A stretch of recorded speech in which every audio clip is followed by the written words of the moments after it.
Hey guys, this is Matt with Adrenaline Cycles. We have the new Maverick R XRC edition out here. This is the non-smart shocks. Going to go ahead and say this one is spoken for. This is a customer's. I think our next 5 are sold. So, you know, we can order you one. We'll be doing more orders, but don't ask how much this one is because it's sold. Anyways, so we're going to go over some of the information on these. I know, you know, you've seen some stuff at the dealer show. There's stuff online, but you never really know what you're looking at until you get it here. And we pride ourselves on being pretty thorough with these machines. So, what you're looking at, again, the XRC, all new, tons of upgrades. And we done the math on this. You're around $8 in upgrades, not counting labor and everything, which is a pretty good price point because if you compare the XRS non-smart shock to the XRC non-smart shock, it's a $4,000 difference in MSRP. The audio alone is almost $4 because it's the 4-speaker JL with the sub under the seat. You get this front bumper and winch. I think this combo's around $1,000. The Fox steering dampener, if you go through CT and get it, it's around another $1,000. Not taking into account that you have 35s, the A-arm guards, the trailing arm guards, the smart hood light here, which is functional. Like, it's not just the high beam, low beam. They've integrated the ACM, which is an additional few $100s to have it do its smart function, which is brightening with higher speed or dimming with slower speed. Your intrusion bars. It has a high clearance, lower radius rod on the back. Something you can't really put a price on. This is the only 2-seater you can get with the 4-seat transmission. So we'll start off kind of going over that. This machine has a 2-inch longer wheelbase due to the fact that they had to use the 4-seat trailing arms. The transmission is ever so slightly longer, so you get that low gear that everyone wants in a 2-seater. This takes your low gear from having a top speed of 60 miles an hour to having a low gear of about 62 miles an hour. I think first gear will let you run up to about 7. Then you're anywhere from 3 to 5, 6 miles an hour in between each gear after that. And yeah, so again, $4 higher than its counterpart with $8,000 minus, with not counting labor, worth of accessories. You have your 35-inch tires on here. These are pretty similar to a Rockzilla. These are the Hammer Kings. They have a nice soft compound to them as well. They're not called a sticky, but you know, you have the rock knockers or the rock guards back here going on also. You have this little rock slider style piece added on here. You'll see the nice trailing arm guard, super thick to protect the paint. You know, some people really care about that on their trailing arms. Come back here. On the X3 XRC, the lower trailing arm guard is a little arched. On here, you get a significant arch. It puts this almost up with the middle set of radius rods. I may have said A-arm guards, but anyways, you all know radius rods. Significantly thicker skid plate, just like your X3 XRC would get. And then the backup camera, the stuff you get on an XRS. We'll pull up front to check out some stuff, guys. You can see this nice new color. It's honestly a super nice color. I know sometimes, you know, the stuff's goofy.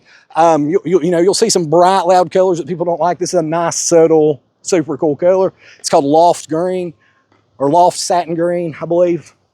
Then over here, very important, this is your Fox steering dampener. The only machine that has it. Very nice. Going to take care, going to take care of longevity on your steering rack. Going to help your arms out in crazy stuff. Just put some ease to that. So we're going to come up here. You'll see our front bumper.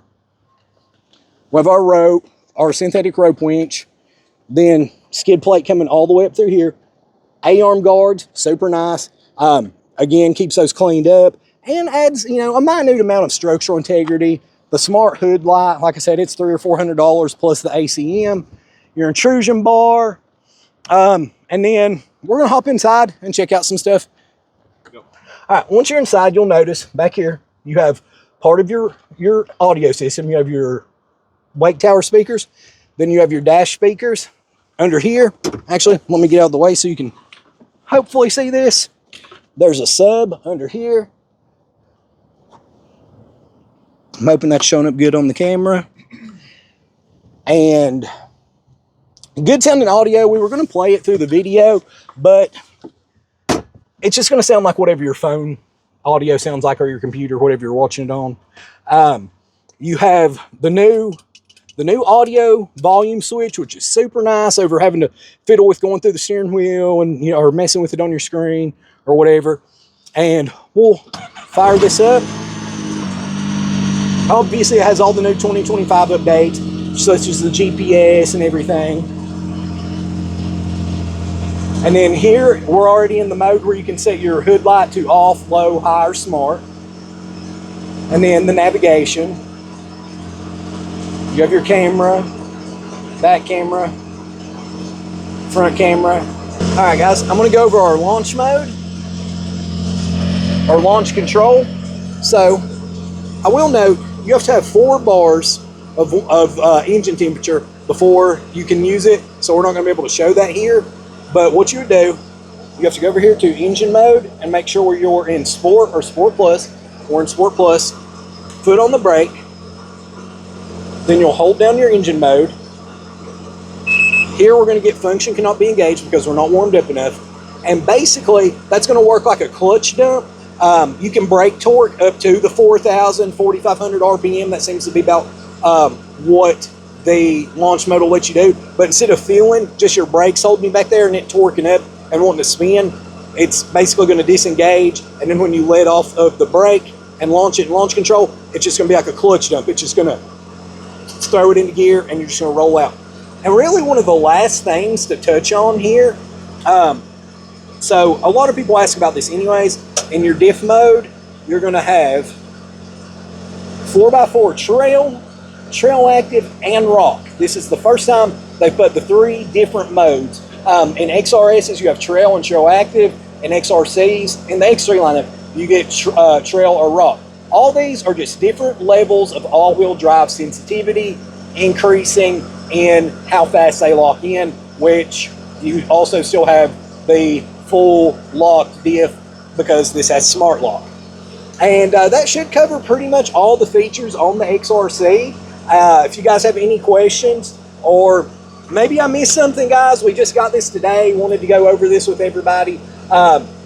Adrenaline Cycles, if you want to order one, or if you know you have questions on one, London, Kentucky, 606-258-0005.